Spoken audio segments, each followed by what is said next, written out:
Good morning students. तो हम पढ़ रहे हैं केमिकल प्रॉपर्टीज ऑफ अल्कोहल, जिसमें मैंने आपको तीन टॉपिक में तीन कैटेगरी में से डिवाइड किया था केमिकल प्रॉपर्टी ऑफ अल्कोहल को। पहला जो कैटेगरी था उसमें हमने पढ़ा कि अल्कोहल का आर ओ एच का ओ एच बॉन्ड जब ब्रेक करे तो उससे कौन कौन से केमिकल रिएक्शंस होते हैं। ये पहला टॉपिक था, ठीक है, पहला कैटेगरी। दूसरा कैटेगरी था कि आर ओ एच का कार्बन और ऑक्सीजन मतलब आर और ओ के बीच का जब बॉन्ड ब्रेक करे तो उससे होने वाले रिएक्शंस के बारे में हमने पढ़ा, ठीक है। अब हम तीसरा जो है वो लास्ट टॉपिक हम पढ़ेंगे केमिकल प्रॉपर्टी ऑफ अल्कोहल में। तो ये जो तीसरा कैटेगरी है इसमें हम आर ओ एच पूरा यूज करेंगे, ठीक है। पूरी ब्रेकिंग होगी, इसमें से भी ब्रेकिंग होगी, इसमें से भी ब्रेकिंग होगी, तो as a whole molecule alcohol को हम इसमें पार्टिसिपेट करेंगे इस कैटेगरी में, ठीक है। तो यहाँ पर दोनों हो चुका है, तीसरा हम आज स्टार्ट करने वाले हैं। तो आपका अगर आपको अच्छे से समझ में आता है पढ़ाई तो प्लीज आप वीडियो को लाइक करें, और अगर आप न्यू है मेरे चैनल पर तो चैनल को सब्सक्राइब करें, दोस्तों के साथ शेयर भी करें, ठीक है। चलिए स्टार्ट करते हैं। तो reactions involving the alcohol molecule as a whole, जिसमें हमें तीन रिएक्शंस मेन पढ़ने हैं। पहला रिएक्शन है डिहाइड्रेशन रिएक्शन ऑफ अल्कोहल, जो आपका मोस्ट इंपॉर्टेंट रिएक्शन है, बहुत एग्जाम में ये आता है। दूसरा है ऑक्सीडेशन ऑफ अल्कोहल, और तीसरा है एक्शन ऑफ हीटेड कॉपर। तो आज हम स्टार्ट करेंगे dehydration reaction of alcohol. So students, तो पहला रिएक्शन स्टार्ट करते हैं डिहाइड्रेशन ऑफ अल्कोहल, जो मोस्ट इंपॉर्टेंट रिएक्शन होता है, बहुत एग्जाम में आता है। तो डिहाइड्रेशन ऑफ अल्कोहल का मतलब होता है removal of A molecule of water, मतलब अल्कोहल से वाटर मॉलिक्यूल का बाहर निकलना डिहाइड्रेशन ऑफ अल्कोहल होता है, ठीक है। तो इसका मतलब ये हुआ कि डिहाइड्रेशन ऑफ अल्कोहल जब हो रहा है तो उससे जो मेन प्रोडक्ट आपके बनेंगे वो क्या क्या होंगे, एल्कीन और ईथर, ठीक है। जब भी अल्कोहल का डिहाइड्रेशन होता है तो कौन से प्रोडक्ट बनते हैं, अगर आपको वाइवा में किसी ने पूछ दिया या जनरली किसी ने आपसे पूछ दिया, रिएक्शन नहीं पूछ रहा है, बस ऐसे ही मुंह से आप पूछ रहा है कि डिहाइड्रेशन होता है अल्कोहल का तो क्या बनता है, तो आप क्या बताएंगे कि एल्कीन बनता है और ईथर भी बनता है। तो ईथर के लिए दो मॉलिक्यूल ऑफ अल्कोहल चाहिए, लेकिन एल्कीन के लिए एक ही मॉलिक्यूल में हो जाएगा काम, ठीक है। तो यहाँ पर डिहाइड्रेशन ऑफ अल्कोहल से क्या क्या बनता है, एल्कीन और ईथर, इसलिए मैंने इसको ब्लू लाइन से ऐसे बना दिया है डब्बे में ताकि आप इसे याद कर सको, ओके। चलो स्टार्ट करते हैं। यूज्ड प्रोटोनिक एसिड, अब इस मेथड में जो आपका डिहाइड्रेशन ऑफ अल्कोहल हो रहा है, एल्कीन और ईथर बन रहा है, तो ये कैसे बन रहा है, ऐसे ही बन जाएगा नहीं, इसके लिए कुछ रिएजेंट्स चाहिए होंगे तभी तो बनेगा। तो रिएजेंट्स हम यहाँ पर क्या क्या यूज करेंगे वो चीज यहाँ पर मैंने नोट कर दिया है आपके लिए। तो यहाँ पर जो प्रोटोनिक एसिड हम लेंगे, प्रोटोनिक एसिड का मतलब होता है ऐसा एसिड जिसमें H प्लस हो, ठीक है, उसको बोलेंगे प्रोटोनिक एसिड। प्रोटोनिक मतलब प्रोटॉन हो, H प्लस हो, ठीक है। जैसे कि कंसंट्रेट H2SO4 में H प्लस होता है, H3PO4 KHSO4, इस तरह के एसिड को हम प्रोटोनिक एसिड कहेंगे और ये हम इसमें यूज कर सकते हैं, ठीक है। डिहाइड्रेशन ऑफ अल्कोहल में इसका यूज कर सकते हैं। आगे हम कैटलिस्ट कौन कौन सा ले सकते हैं, तो जिंक क्लोराइड ले सकते हैं, एल्यूमिना ले सकते हैं, Al2O3, तो ये भी आपके डिहाइड्रेशन ऑफ अल्कोहल में यूज हो सकते हैं। चलिए स्टार्ट करते हैं एग्जांपल से। यहाँ पर मैंने एक जनरल एग्जांपल लिखा है, अभी मैं बहुत सारे एग्जांपल आपको बताऊंगी। RCHOH CH2H है और यहाँ एरो के ऊपर लिखा हुआ है कंसंट्रेट H2SO4, या आप H3PO4 ले सकते हो या आप KHSO4 ले सकते हो, लेकिन साथ में हीट का साइन है, इसे गर्म भी किया जा रहा है। तो गर्म करोगे और यहाँ पर आपका पूरा संभावना है कि रिएक्टेंट से वाटर निकलने की पूरी संभावना है, OH है, H है और गर्म करने का साइन है, इसका मतलब आप आग बंद करके उसमें से वाटर को निकालो। रिएक्टेंट को पहले ध्यान से देखो, अगर रिएक्टेंट में कुछ ऐसा चीज दिया हुआ है कि वाटर निकल सकता है, टेम्परेचर है तो वाटर निकल सकता है, तो आप वाटर को आग बंद करके निकाल दो, ठीक है। यहाँ पर OH है, H है, तो आराम से H2 निकल जाएगा, किसके प्रेजेंस में, हीट और कंसंट्रेट H2SO4, जिसे हम डिहाइड्रेटिंग रिएजेंट भी कहते हैं, इन्हें हम डिहाइड्रेटिंग रिएजेंट भी कहते हैं, पानी को निकालने का काम ये करते हैं, ठीक है। तो आपका क्या हो गया यहाँ पर RCH है ना। अब यहाँ पर देखो इस रिएजेंट के प्रेजेंस में क्या होगा कि इस कार्बन का OH और इस कार्बन का हाइड्रोजन मिलकर H2O फॉर्म कर लेंगे, तो इसकी इक्विवेलेंसी फ्री हो गई, इसकी इक्विवेलेंसी फ्री हो गई, तो यहाँ पर डबल बॉन्ड फॉर्म कर लेंगे तो एल्कीन बन गया। तो एक अल्कोहल से एल्कीन बना, अगर दो अल्कोहल लेते तो उससे क्या बन जाता, ईथर। लेकिन वो बीच वाला अल्कोहल अब नहीं लेते, आप 1 डिग्री अल्कोहल लेते तब पॉसिबिलिटी होती कि ईथर बन जाता। ठीक है, चलो यहाँ तक आपको समझ में आ गया ना कि आपने अल्कोहल से एल्कीन कैसे बनाया। चलो अब यहाँ तक आपको नोट करना है तो नोट कर लो, अब इसकी मैकेनिज्म वगैरह हम पढ़ेंगे। सो स्टूडेंट्स, मैकेनिज्म को स्टार्ट करने से पहले यहाँ पर मैंने 3 रिएक्शंस को लिखे हुए हैं। पहला रिएक्शन आप जरा ध्यान से देखिए, ये कौन सा अल्कोहल है, 1 डिग्री अल्कोहल है, क्योंकि यहाँ पर OH एक कार्बन से अटैच है। अरे ये इथेनॉल है, एथिल अल्कोहल जिसे आप कहते हो। ठीक है, तो ये है आपका इथेनॉल 1 डिग्री अल्कोहल। ये जो आपका अल्कोहल है इसमें OH जो है वो जिस कार्बन से अटैच है वो 2 कार्बन से अटैच है, मतलब ये 2 डिग्री अल्कोहल है। इसका नाम है प्रोपेन 2ऑल। तीसरे केस में आइए, ये जो OH है जिस कार्बन से अटैच है 3 कार्बन अटैच है, मतलब ये 3 डिग्री अल्कोहल है।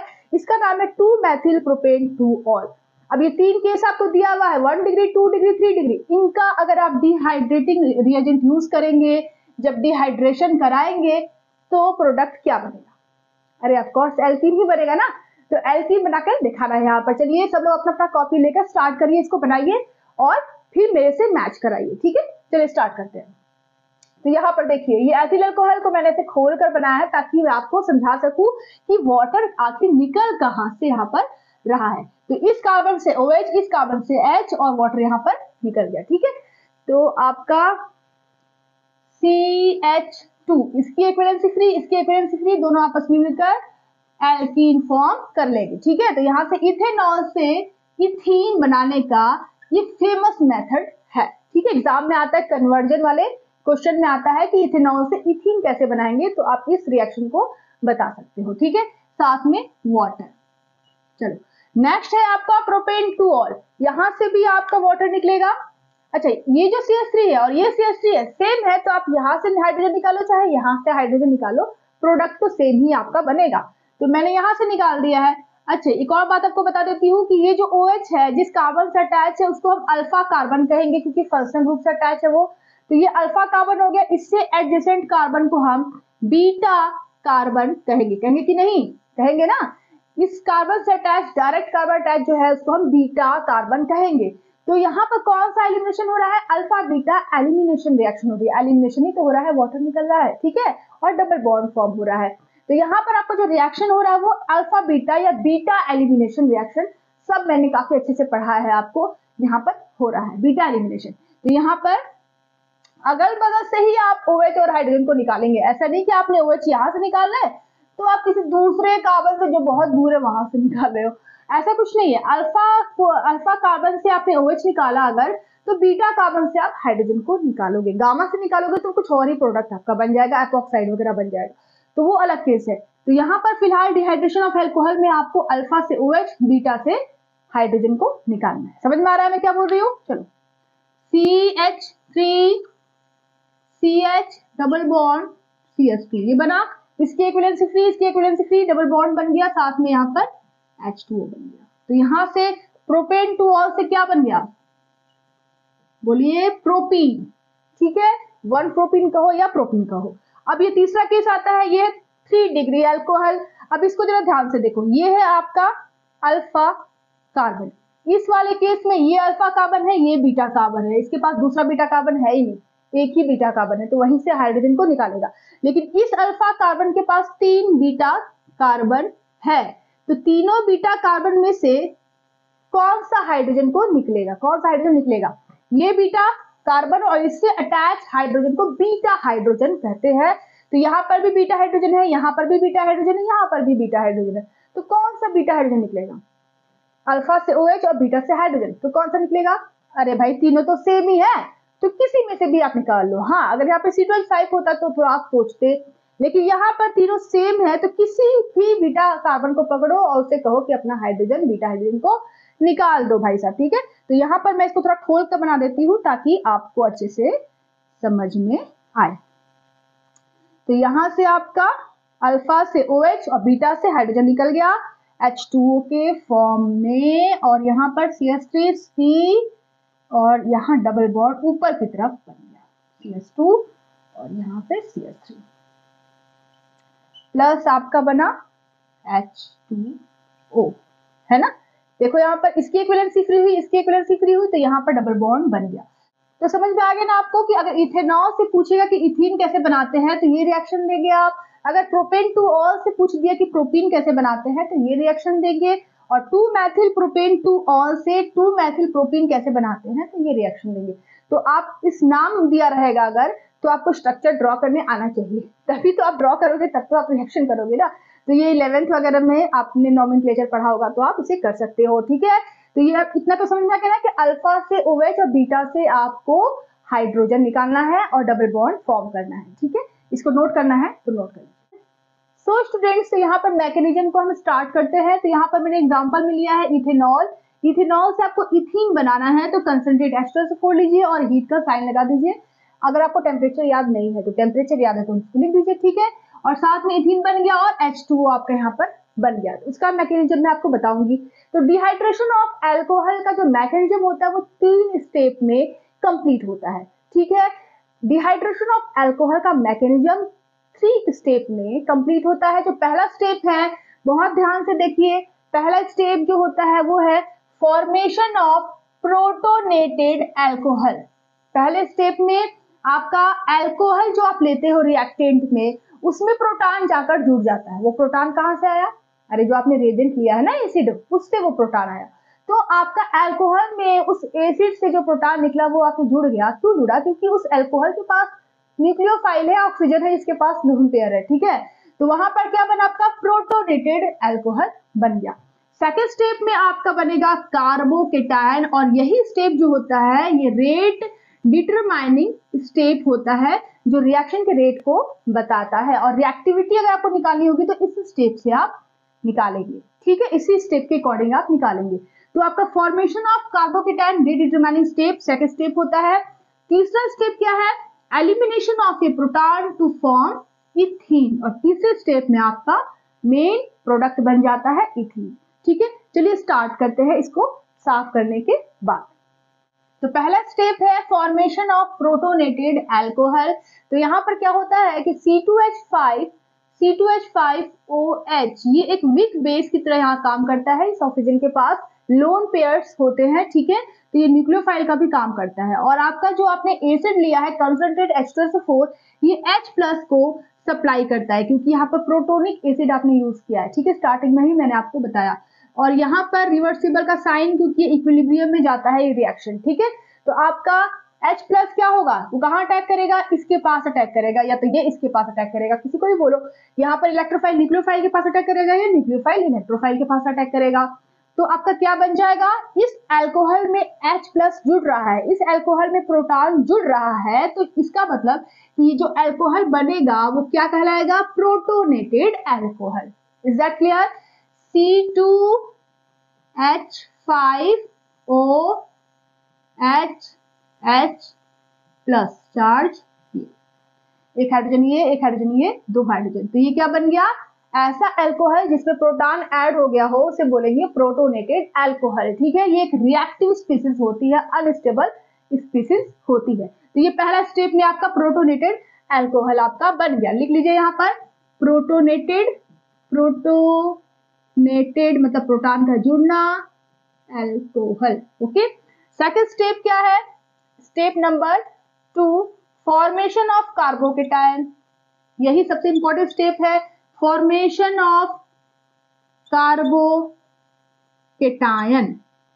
क्यों इंपॉर्टेंट है? क्योंकि ये रेट डिटरमाइनिंग स्टेप है। तो इसमें जो कार्बोकेटायन बन रहा है सेकंड स्टेप में, वो ये बताएगा कि रिएक्शन का रेट क्या है। अगर आपको रिएक्टिविटी निकालनी होगी डिफरेंट एल्कोहल का, तो आप इस स्टेप से आप निकाल सकते हो। चलो देखो कैसे। यहाँ पर है C2H5OH+ चार्ज। ऑक्सीजन यहाँ पर एक रिएक्टिव स्पीसीज है, ठीक है, क्योंकि ऑक्सीजन पे प्लस होता नहीं है। तो अपने आप को न्यूट्रलाइज करने के लिए, अब जैसे यहाँ पे इसकी इलेक्ट्रॉन डेंसिटी चली गई तो इलेक्ट्रोनेगेटिविटी बढ़ गई, तो कार्बन और ऑक्सीजन की बॉन्ड के बीच की जो बॉन्डिंग है वो वीक हो गई। ये C और O के बीच का बॉन्ड वीक हो गया। यहाँ से ये इलेक्ट्रॉन को खींच लेगा और एक न्यूट्रल मॉलिक्यूल H2O के फॉर्म में बाहर निकल जाएगा। Is that clear? बचा क्या? बचा इस कार्बन के पास पॉजिटिव चार्ज, क्योंकि बॉन्डिंग इलेक्ट्रॉन ऑक्सीजन ले लिया। तो यहाँ पर बचा CS2, यही ना है। C2H5 को मैंने ऐसे लिख दिया, तो ये बन गया आपका 1 डिग्री कार्बोकेटायन, अब यहाँ पर ये रिवर्सिबल रिएक्शन होता है और यहाँ पर ये रेट डिटरमाइनिंग स्टेप होता है, क्योंकि ये स्लो स्टेप में ये रिएक्शन होती है। ये रिएक्शन स्लो स्टेप में होती है, इसलिए रेट डिटरमाइनिंग स्टेप होता है और इक्विलिब्रियम में होता है। ठीक है, चलिए, तो यहाँ तक आपको समझ में आ गया। तो अब स्टेप नंबर 3 पे आते हैं जल्दी से। स्टेप नंबर 3 क्या है? Elimination of H plus ion. ठीक है, H प्लस आयन एलिमिनेट करेगा और आपका मेन प्रोडक्ट बन जाएगा। कैसे? देखो, CH2 हाइड्रोजन, CH2 के ऊपर पॉजिटिव चार्ज है यहाँ पर, और Q बाहर निकलेगा ये, और ये बहुत ही फास्ट स्टेप होता है। तीसरा स्टेप फास्ट स्टेप होता है। क्यों H प्लस बाहर निकलेगा? क्योंकि इस कार्बन के ऊपर पॉजिटिव चार्ज है, इलेक्ट्रॉन डेंसिटी कम, इलेक्ट्रोनेगेटिविटी हाई हो गई, तो यहाँ से ये कार्बन अपने हाइड्रोजन के इलेक्ट्रॉन को खींच लिया और यहाँ पर CH2 डबल बॉन्ड CH2 एक न्यूट्रल कंपाउंड बन गया। यहाँ पर ये हाईली रिएक्टिव है। ठीक है, यहाँ पर ये अनस्टेबल है, तो अपने आप को स्टेबलाइज करने के लिए हाइड्रोजन को निकाल दिया और एक इथीन मॉलिक्यूल में कन्वर्ट हो गया। तो यहाँ से -H प्लस बाहर निकल गया और CH2 कोई भी आयन अपने आप को स्टेबलाइज करना चाहता है, न्यूट्रल फॉर्म में कन्वर्ट होना चाहता है, CH2 डबल बॉन्ड CH2 बन गया और साथ में H प्लस बाहर निकल गया। H प्लस को आपने एज ए कैटलिस्ट लिया हुआ है, जो आया है कंसंट्रेट H2SO4 से, फिर वो वहीं पर चला गया। इसके पास क्या है? H प्लस और HSO4 माइनस, तो ये H प्लस निकला और HSO4 माइनस से जुड़कर फिर से H2SO4 बना लिया। समझ में आ गया ना क्या बोल रही हूँ? चलो, अब यहां से आपका एलिमिनेशन ऑफ H प्लस हो गया और आपका इथीन बन गया। तो ये होगी पूरी मैकेनिज्म इस रिएक्शन की। तो यहाँ पर जो आप ध्यान दीजिए, सेकंड स्टेप जो है वो आपका रेट डिटरमाइनिंग स्टेप है और यहाँ पर फॉर्मेशन ऑफ कार्बोकेटाइन है, मतलब कार्बोकेटाइन यहाँ पर बन रहा है। तो पूरी कहानी अब यहीं पर है। जितने भी आपके क्वेश्चंस आएंगे डिहाइड्रेशन ऑफ अल्कोहल के, इसके बेसिस पर ही आएंगे। अगर यहाँ पर 1 डिग्री कार्बोकेटाइन दिया है और 2 डिग्री बनने की संभावना है, उसमें और भी ऐसे कार्बन है, तो 2 डिग्री में कन्वर्ट हो जाएगा रीअरेंजमेंट के थ्रू। हाइड्राइड आयन रीअरेंजमेंट होगा, मेथिल आयन रीअरेंजमेंट होगा, ये सब मैंने आपको पढ़ाया है। ठीक है, पिनाकोलोन रीअरेंजमेंट जो पढ़ा रही थी तो उसमें मैंने सब बताया था आपको कि आपका less stable carbocation more stable carbocation में कन्वर्ट हो जाता है। किस प्रोसेस के थ्रू? हाइड्राइड आयन ट्रांसफर के थ्रू, CH3 माइनस के ट्रांसफर के थ्रू। ठीक है, इसको बोलते हैं रीअरेंजमेंट। ठीक है, और अगर 1 डिग्री है तो 2 डिग्री बदल गया तो वो मोर स्टेबल हो गया। अब जो प्रोडक्ट बनेगा वो उसी से बनेगा। ठीक है, तो अब जितने भी क्वेश्चंस आएंगे वो इसके बेसिस पर ही आएंगे। इसको नोट करना है तो नोट कर लो। आज के लिए यही तक। अगर आप पहली बार मेरे चैनल पर आए हैं तो please subscribe to my channel for more videos. अपने दोस्तों के साथ भी वीडियो को शेयर करें और अगर वीडियो अच्छी लगती है तो वीडियो को लाइक करना बिल्कुल ना भूलें। तो अभी के लिए टेक केयर, बाय बाय।